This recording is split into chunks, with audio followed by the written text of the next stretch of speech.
you were gonna stretch your lats, you wouldn't just like lift your arm here, which is where you get on a pull down. Okay. You think about the lat fibers, they wrap around your back like this. Yep. So you would do exactly like you're doing now. You would stretch across your body. If I pull from here, I'm getting so much more of a lat stretch than I am just right here. Whoa. But when you do a pull down, your arms never get to this point because they'd have to cross over. It feels really awkward. I feel like I would do this when I would stretch out. Exactly. So that's what you're doing, except under load. So you're going to kneel down. Crazy. You're going to get this big stretch here, which you'll be able to see, and then you're just going to drive your elbow down. Now, a lot of people do these facing front on, That's what I do. which is also fine. Once you turn this way, all of a sudden you're going to feel a big stretch come into your lats. Good. That's really good, Jesse. The first thing that I want to say, getting back to this thing called critical thinking, understanding the logical questions that you should be asking when you hear what he has been saying. Is that following the primary function of the lats? Don't they have a primary function?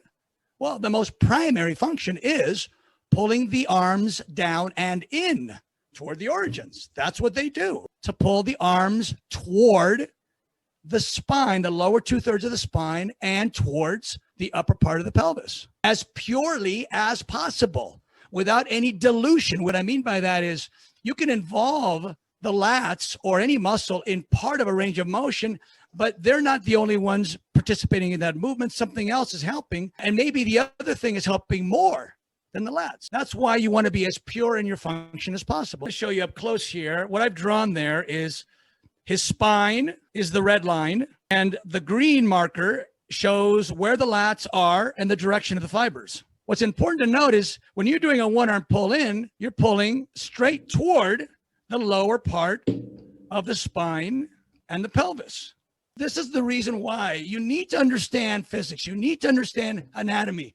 You cannot be giving advice. You have no business giving advice about biomechanics, about exercise. If you don't understand directions of force, if you don't understand alignment, if you don't understand biomechanical and musculoskeletal function, this is insane that people are out there giving this kind of advice, and they don't understand something as simple as this. Just knowing that you need to pull toward the origin of that muscle. And if you move away, you are not creating alignment. You are losing that alignment, and you're not even moving directly toward the origin. So, okay, calm down, Doug.